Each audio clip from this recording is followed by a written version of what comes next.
Vamos a dar comienzo a la unidad 2, que es de Grid Computing, ¿de acuerdo? El contenido de lo que veremos hoy, vamos a ver lo que es la definición de Grid Computing, el modelo de capas de grid, la arquitectura, una arquitectura grid básica. Vamos a ver la funcionalidad del grid, aplicaciones y proyectos, tecnología grid en las empresas, y por último, un vistazo a lo que es el Globus Alliance y el Globus Toolkit. Bien, vamos a comenzar. Vamos a empezar definiendo o conceptualizando lo que es el Grid Computing. La palabra grid viene del inglés que significa, bueno, malla. La idea general o la idea inicial data del año 98 con dos autores, Carl Kesselman e Ian Foster, quienes publicaron un libro llamado The Grid Blueprint for a New Computing Infrastructure.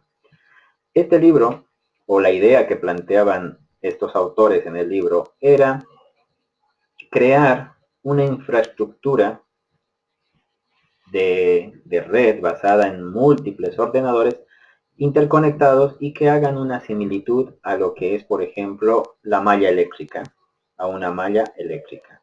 ¿Cuál es la idea de una malla eléctrica? Pues que hoy por hoy, mientras uno tenga acceso a la red, a un conector de electricidad, yo puedo tener el servicio eléctrico en lo que estoy conectando a la red, cualquier dispositivo eléctrico.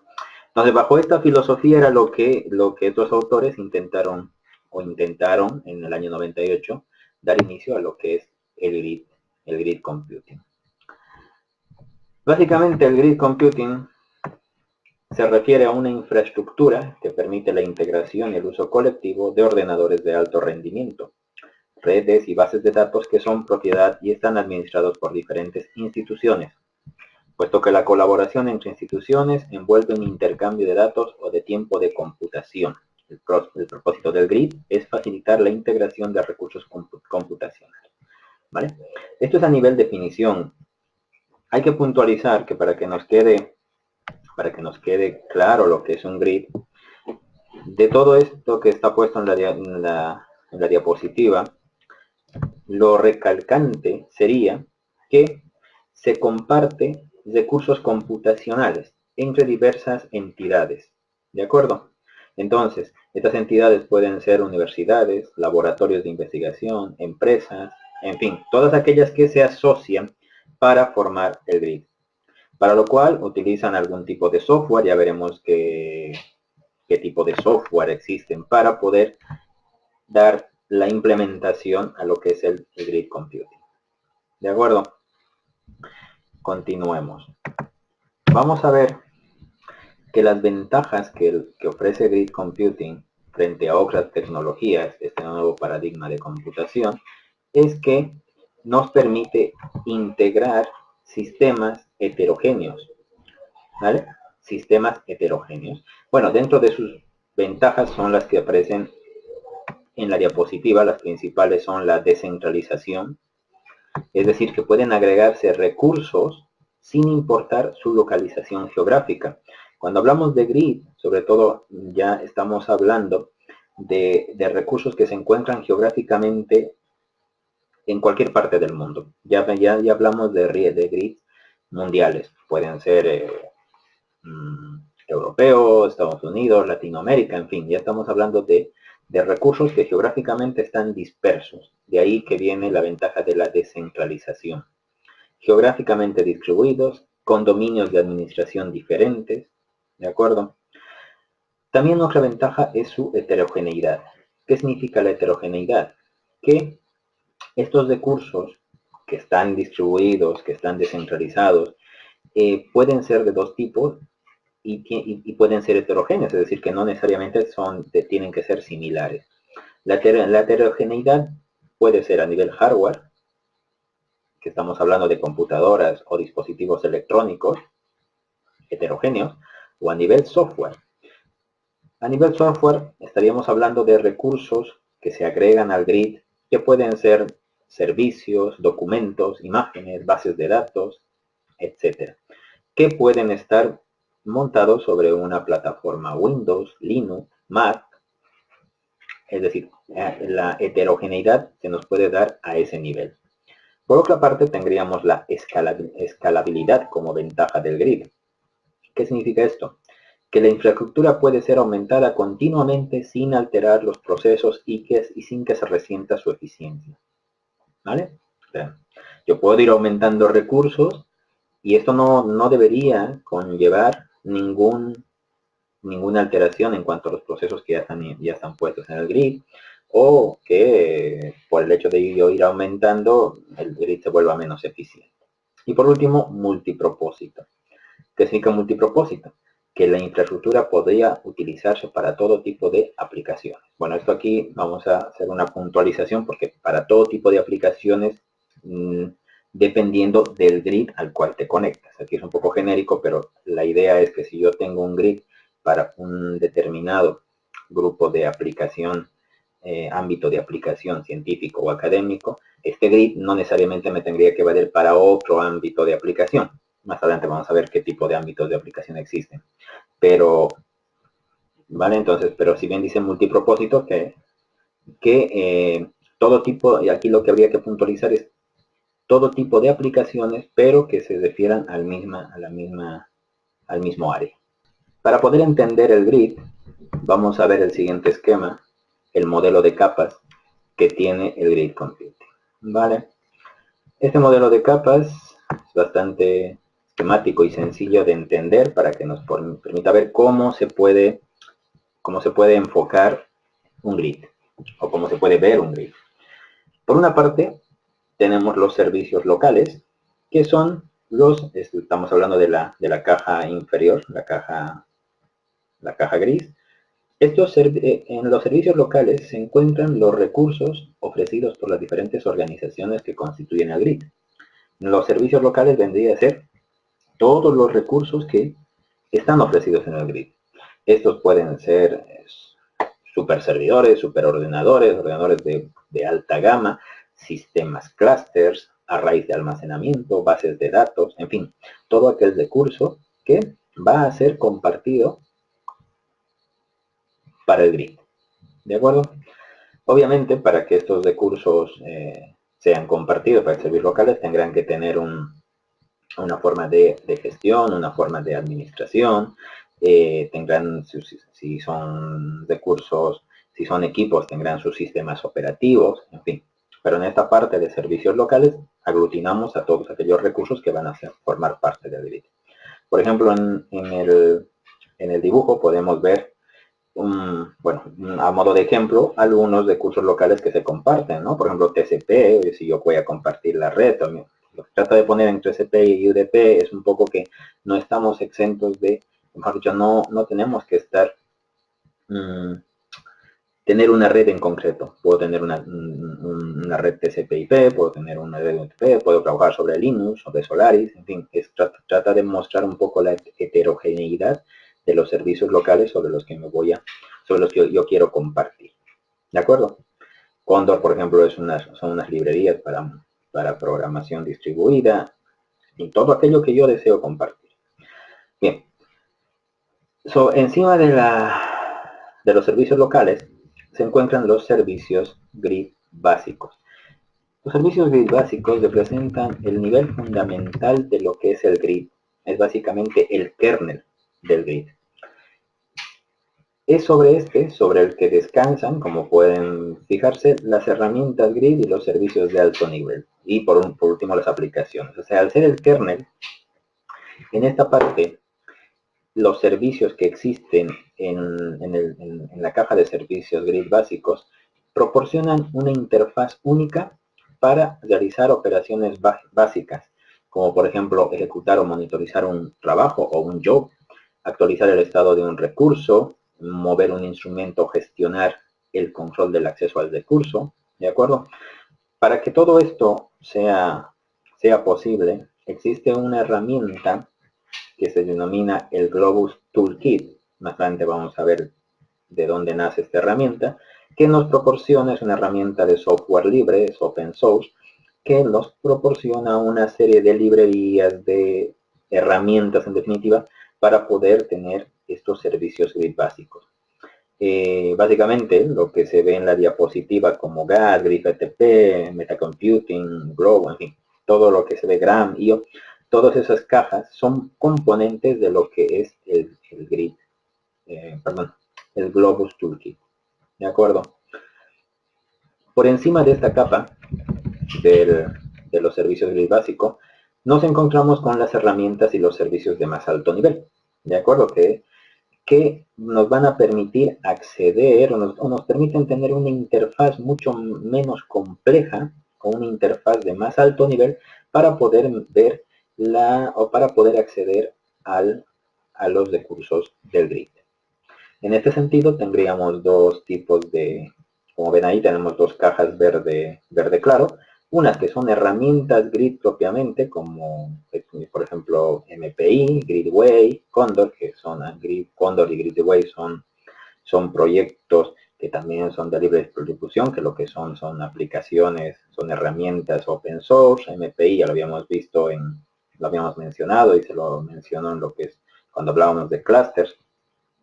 Y los servicios de alto nivel, grid, servicios de alto nivel, en su mayoría son proyectos que ya llevan tiempo desarrollados. Estos son proyectos grid, que en términos simples son grids, ya que están en ejecución y en funcionamiento, a los cuales yo podría de alguna manera, si lo considero necesario o si mis requerimientos me lo permiten, poder acceder a estos grids mediante una interfaz que estos grids me proporcionan para que yo pueda disfrutar o tener poder ejecutar mi trabajo en el grid que se haya formado. Entonces se viene a denominar servicios grid de alto nivel, pero no dejan de ser proyectos que trabajan con grid. Y por último están las aplicaciones. ¿De acuerdo? ¿Qué son las aplicaciones? Pues las aplicaciones se entiende por las aplicaciones del usuario final, ¿no? En este caso, a modo de ejemplo, si yo considero, porque tengo un trabajo que necesito ejecutar un grid, o analizo y veo que mi trabajo me sobrepasa en cuanto a dimensiones de cómputo, pues me puedo plantear el hecho de crear una aplicación que funcione sobre un grid para que este proceso que necesito sea posible y sea ejecutable. ¿De acuerdo? Entonces este es un modelo de capas donde nos muestra de forma esquemática cómo está estructurado un grid. Por ejemplo, en la parte de aplicaciones, vendría a formar parte o podría darse, se podría programar o se podría ver cómo yo puedo desarrollar aplicaciones un poco con el artículo 1 que publiqué, ¿no? Los modelos de programación, que hablamos de las arquitecturas de programación para grid. Pues bien, lo del artículo 1 que hacía un análisis bastante conciso y muy claro de los distintos modelos de programación que existen, pues eso sería precisamente para esta capa de aplicaciones, ¿no? Cómo yo podría desarrollar utilizar algún modelo de programación para desarrollar un sistema que pueda ser ejecutable en el grid. Vamos a ver la arquitectura, una arquitectura grid básica. El siguiente esquema nos permite ver una arquitectura grid bastante sencilla comparada, por ejemplo, con la arquitectura de protocolo de internet o con el modelo OSI que todos ya conocemos, para que veamos un poco la relación. Por ejemplo, en esta arquitectura grid básica contamos con una infraestructura, ¿de acuerdo?, que son los recursos computacionales que son compartidos o que serán compartidos, además de la infraestructura de red y sus mecanismos de gestión y de control. Entonces, este es un componente denominado infraestructura. Los recursos que pueden ser compartidos pueden ser entidades físicas o lógicas. Podemos hablar de clústeres de ordenadores, sistemas de almacenamiento de red, bases de datos, sistemas de archivos distribuidos, en fin, recursos que van a ser compartidos en el grid. Por encima de esta capa tenemos la conectividad. Que la conectividad son los protocolos de comunicación, por ejemplo el más conocido TCP/IP, que nos van a permitir el intercambio de datos. ¿De acuerdo? También en esta capa se habla de los protocolos de seguridad o de autentificación, por ejemplo SSL para autentificación, por ejemplo X509 que se utiliza mucho para criptografía, que tiene mecanismos de criptografía. Eso también, al ser heterogéneo, la parte de conectividad nos va a permitir poder utilizar cualquier protocolo de seguridad. Por encima de la conectividad tendríamos el recurso. ¿Qué viene a ser el recurso? Son protocolos que permiten obtener la información de un recurso en particular y gestionarlo, controlando su acceso, arranque de procesos, gestión, monitorización y auditoría. ¿Qué significa esto? Que este componente llamado recurso son un conjunto de protocolos que me van a permitir saber si un recurso, si hay un trabajo o hay un proceso que requiere ser procesado en el grid, para ver si el recurso el cual necesita está disponible, si está operable, en fin, en definitiva, en definitiva, gestionar el recurso en sí es lo que nos permite hacer esta capa, ¿no? Llamada recurso. Gestionarlo, monitorizarlo, auditarlo. Por encima del recurso están los recursos, que son protocolos y servicios que permiten gestionar la interacción de un conjunto de recursos. En este caso, los recursos ya no es tanto la gestión o la monitorización de un recurso en concreto, sino de un conjunto de recursos. Para monitorizar un conjunto de recursos se puede valer de servicios de directorios, de sistemas de monitorización y diagnóstico de recursos ante fallas, servicio de republicación de datos, servicios de balanceo de carga. Bueno, son un ejemplo de una serie de servicios para monitorizar muchos recursos a la vez. Y por encima de ello está la aplicación, que la aplicación es o consiste en protocolos que permiten el acceso a la estructura del grid, ¿vale? Mediante esta capa, el usuario accede al grid para poder utilizar sus recursos. Entonces, de esta manera tenemos una arquitectura grid básica para poder entender cómo funciona. Con el siguiente ejemplo, vamos a ver la funcionalidad del grid de una manera más procedimental. ¿Qué significa esto? Vamos a ver. Un usuario, en el punto 1, un usuario tiene un problema con unas necesidades computacionales que le sobrepasan. ¿Qué significa? Pues que tengo un problema que necesito resolverlo por medio de un sistema de computacional, pero que es demasiado grande como para que yo lo pueda resolver por la infraestructura que tengo. Entonces, como necesito mucha máquina o necesito mucho almacenamiento, entonces me planteo la ejecución en un grid. Para ello, implemento un job, o se implementa un job que se puede ejecutar en un grid. En la parte de job, como se pone entre comillas, viene a ser un trabajo, un sistema, en definitiva, implemento una tarea que yo pueda luego decirle al grid que me la ejecute, ¿vale? Para ello me voy a valer de modelos de programación para grids. Si no, como implemento un job, pues mediante modelos de programación para grids. Como tercer punto, el usuario debería conectarse al grid, ¿vale? Entonces, se conecta al grid por medio de una interfaz software que se ejecuta en su equipo, mediante en su capa de aplicación.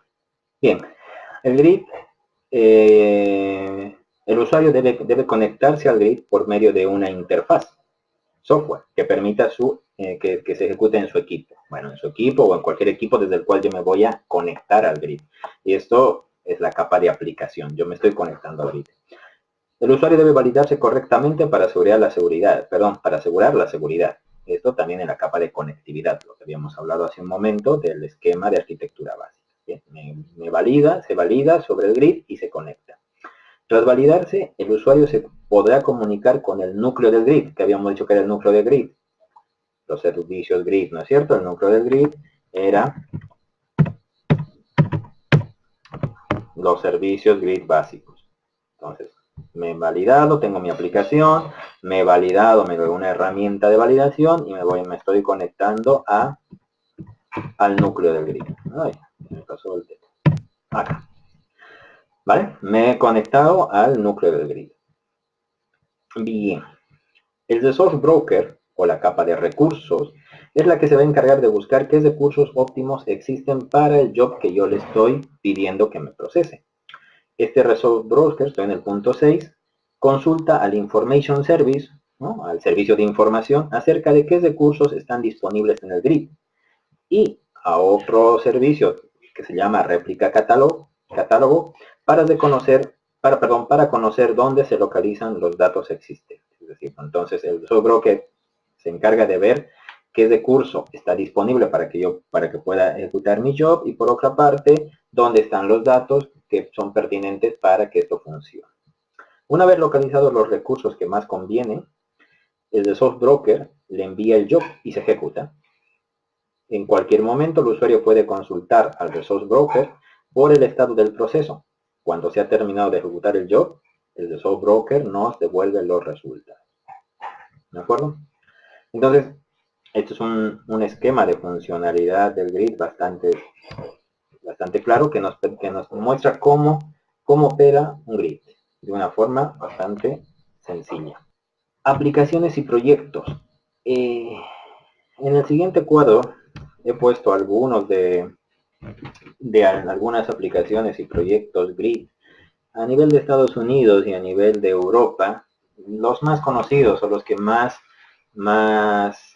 elaborados se encuentran, ¿no?, con la participación de muchas instituciones y también dependiendo del ámbito de aplicación. Más adelante vamos a ver, por ejemplo, CrossGrid, como de ejemplo de qué es lo que hace, pero estos son algunos grids que existen a nivel mundial. Pueden servir como referencia dependiendo del área de aplicación que se quiera plantear, en el caso de que veamos la necesidad de utilizar un grid o de querer plantearnos la utilización de un grid. También los grids a nivel de empresa se han ido desarrollando. Por ejemplo, en la diapositiva se muestran que las grandes compañías como IBM, esto ya con fines de lucro, ¿no?, lógicamente, IBM ha creado un grid toolbox. HP, por ejemplo, ha creado una infraestructura grid para colaborar con Greenworks en la elaboración, bueno, de la película Shrek, que lo pone como ejemplo, pero bueno, es debido a la gran necesidad de cálculo que se requiere para este tipo de animaciones en película. Sun Microsystems, por ejemplo, ha lanzado un servicio de venta de capacidad de cómputo a $1 la hora de CPU y el giga de almacenamiento a través de su grid corporativo. Bueno, son algunos ejemplos. Obviamente en el ámbito empresarial existirán muchos más, pero son algunos ejemplos de empresas que han utilizado el grid. Áreas de aplicación. Esto es interesante. Existen áreas de aplicación para la computación grid. Bueno, existen muchas, pero las principales para poder entender el tema de grid. Existen aplicaciones con grandes necesidades computacionales, aplicaciones con grandes necesidades de almacenamiento, proceso de datos y aplicaciones colaborativas. Vamos a ver cada una de ellas. La aplicación con grandes necesidades computacionales. Estas son aplicaciones que requieren mucha capacidad de proceso y que por sí solas, o sea, que requieren una infraestructura muy grande como para poder resolverlo. Por ejemplo, aplicaciones para simulación, predicción, monitorización. Existe el proyecto, lo que comenté hace un momento, el proyecto CrossGrid, que lo que hace es un proyecto, es un grid que nos permite hacer modelado y simulación de regiones susceptibles de inundaciones. Esto para prever casos de inundación en determinados sitios de estudio. También para investigación en la medicina, para partículas físicas, para aplicaciones meteorológicas, ¿no?, para contaminación, una simulación de la contaminación aérea, en fin. Si se fijan, todos estos ejemplos, o bueno, por lo menos este proyecto CrossGrid, se encarga de estos ámbitos de aplicación científica. Las aplicaciones con grandes necesidades de almacenamiento o proceso de datos. En este caso, por ejemplo, tenemos aplicaciones que generan un gran flujo de datos y sobre todo constante flujo de datos. Existe un ejemplo que es el LHC, que es el traducido sería el Gran Colisionador de Hadrones. Este es un proyecto que no, está desarrollado por la Organización Europea para la Investigación Nuclear. Por ejemplo, el análisis de datos del LHC requiere un poder de computación equivalente a 100.000 procesadores de alta velocidad. De ahí que, por ejemplo, 100.000 procesadores de alta velocidad obviamente escapa a la infraestructura de cualquier persona o empresa, ¿no? Por muy grande que sea. Entonces, de ahí que se requiera pensar en utilizar un grid. Por ejemplo, la transmisión, bueno, seguimos hablando del LHC. La red de transmisión que utiliza el LHC es de fibra óptica y conecta centros de investigación de todo el mundo para almacenar los datos que produce el LHC. Y aproximadamente los datos se almacenan en 55.000 servidores. Bueno, esto nos da una idea de aplicaciones que obviamente requieren mucho en este caso, mucho proceso y almacenamiento de datos. Las aplicaciones colaborativas. Estas son las que más se dan a nivel académico. Son aplicaciones que por su naturaleza son multiorganización y se benefician de una tecnología que facilita la comunicación entre distintas organizaciones. Ese es su concepto. Ejemplos de este tipo de aplicaciones o este tipo de grids tenemos a Access Grid o NetGrid, por ejemplo. Access Grid es un grid que lo que hace es aplica, su ámbito de aplicación es la parte multimedia, ¿no? Para, por ejemplo, reuniones virtuales, teleconferencias. Vigo TV, por ejemplo, que es un proyecto de la Universidad de Vigo en España, es una de las primeras que ha sido parte de este grid y que utiliza para sus proyectos de índole académico, pero de índole de multimedia. Otro ejemplo de grid, de aplicación colaborativa, sería NetGrid, ¿de acuerdo? NetGrid, que es colaboración para sismólogos, que provee software y servicios que permiten a los sismólogos compartir datos y participar en experimentos remotos y simulaciones. Dentro de lo que es las aplicaciones o las áreas de aplicación. Bien. La Globus Alliance y Globus Toolkit. Habíamos hablado, cuando hablamos de los servicios grid básicos, del Globus Toolkit. Yendo un poco a la historia, Globus es un proyecto que nace en el año 96, que surge, como dice la diapositiva, para la investigación y desarrollo de tecnologías fundamentales para grids. ¿De acuerdo? El objetivo principal de este proyecto era crear una plataforma para compartir aplicaciones y recursos informáticos en Internet. Nació con ese objetivo. Pero a medida que se fueron adhiriendo más instituciones y fueron participando más personas interesadas en este proyecto, se llegó al surgimiento de una comunidad. Y esta comunidad se la vino a llamar Globus Alliance. Entonces, Globus Alliance, ya como comunidad que lleva todo este tema de Globus Toolkit y la tecnología para grids, crea una herramienta llamada Globus Toolkit, que es un conjunto de herramientas software de código abierto para construir grids. ¿De acuerdo? Entonces empieza a crearse esta herramienta para poder construir grids. Este Globus Toolkit incluye software para distribución, seguridad, información, manejo de recursos, intercambio de datos, permite compartir potencia de cálculo, bases de datos y otras herramientas online, de forma segura a través de empresas, instituciones y fronteras geográficas sin sacrificar la autonomía local. Esto es importante. A ver, estas herramientas que las han venido creando nos van a permitir hacer el compartir determinados recursos que las instituciones decidan compartir, pero manteniendo su autonomía, es decir, van a poder acceder al recurso, pero sin meterse o sin dañar la confidencialidad de la información local que tenga la institución, ¿no? Entonces es un aspecto importante. La última versión que se sacó para la Globus Toolkit es la Globus Toolkit 6.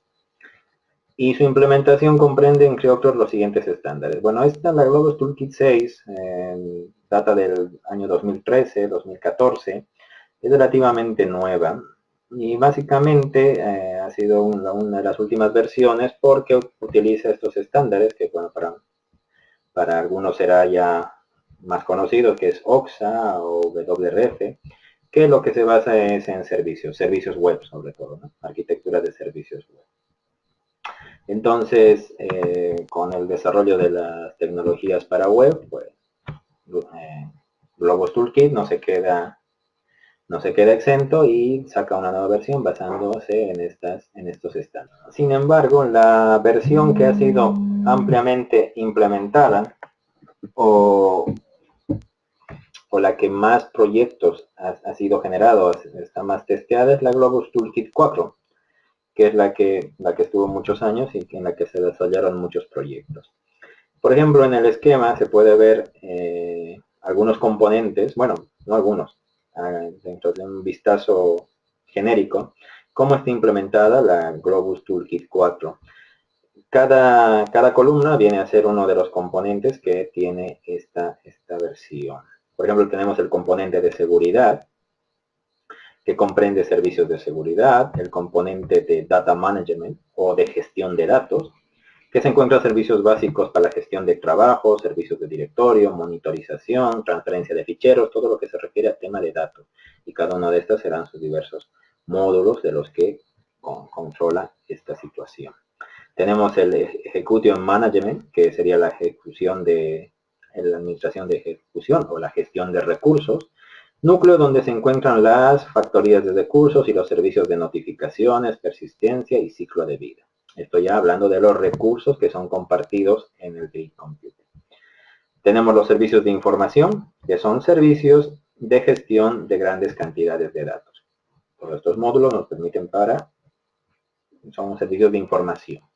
Y por último están servicios que no son partes del toolkit, pero que se basan en esta arquitectura, ¿no? Esta parte de la columna, las cajas rojas. No son parte, pero que obviamente son una herramienta importante dentro del Globus Toolkit. Vamos a ver, seguridad. Las primeras cajas, la primera caja verde, nos habla de la seguridad. ¿Qué viene a ser la seguridad? Pues la seguridad representa la infraestructura de autentificación para tener una comunicación segura a través de una red abierta, lo que habíamos hablado. Cuando yo quiero conectarme al grid, pues tengo que de alguna manera tener una autentificación inicial, tienen que validar mi acceso. Bueno, pues estos módulos son los que nos van a permitir realizar esa labor, ¿no? La gestión de credenciales, la delegación, comunicación, bueno, todos estos módulos que se ve aquí marcados en verde, son los que van a permitir realizar toda esta gestión de seguridad inicial. La gestión de datos, o el Data Management, lo que me permite es gestionar o copiar datos entre mis recursos. Dentro de los componentes que me permite hacer esto, está por ejemplo GridFTP, que es una versión mejorada como protocolo de transferencia de FTP, que es optimizado para redes de área amplia como anchos de banda, es decir, es una versión mejorada de FTP. Otra forma de realizar copia de datos en el Globus Toolkit es a través de RFT, que es un servicio que permite transferir flujos de bytes de manera fiable. También hay otros dos, que es para la réplica de datos en los recursos de un grid, como es RLS, o Replica Location, que nos va a permitir mantener y proporcionar acceso a la información sobre la localización física de las copias de datos. Y también tenemos el DRS, o Data Replication Service, que crea réplicas de un conjunto de archivos en la ubicación especificada y registra las réplicas creadas en el RLS. Bueno, estos son componentes dentro de lo que es el Globus Toolkit que nos va a permitir hacer la gestión de los datos, ¿no? La gestión de datos, copiar los datos, replicar datos. Tenemos por otra parte el Execution Management, que nos va a permitir gestionar los recursos. ¿De acuerdo? Nos va a permitir gestionar los recursos tal como se indica, pues permite una gestión transparente, unificada, segura a los distintos gestores de recursos locales. Estamos hablando de los servicios locales, recordar que en el modelo de capas hablamos de servicios locales, bueno, pues para poder acceder a los recursos locales de cada centro o institución. ¿De acuerdo?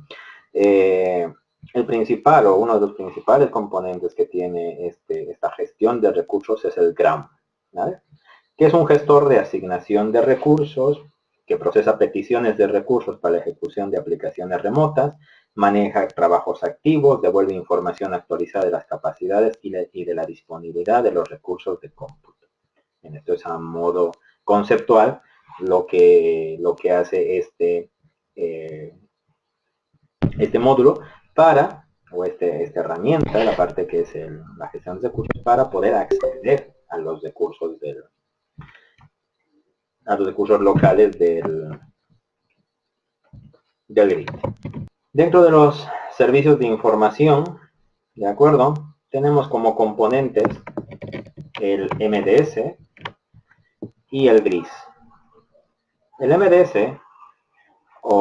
es el sistema de información de Globus,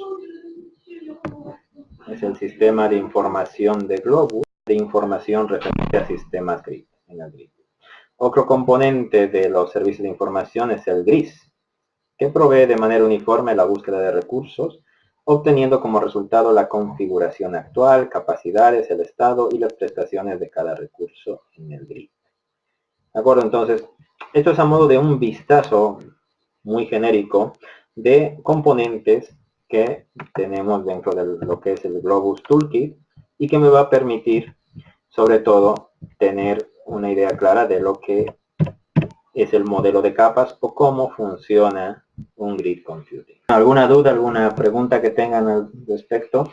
Bueno, recordar que he ampliado la fecha de presentación a solicitud de un compañero, bueno, de varios compañeros que lo solicitaron por medio de WhatsApp. Así que la entrega del trabajo práctico número 1 va a ser para el día viernes. El día martes publicaré el trabajo práctico número 2 para que les pueda dar un poco de tiempo junto a los artículos que existan en los artículos referentes a lo que es Cloud Computing. Vamos a dar por finalizada la sesión y los esperaría la siguiente semana con el nuevo tema, la unidad 3, que es Cloud Computing. ¿De acuerdo? Bueno, hasta luego.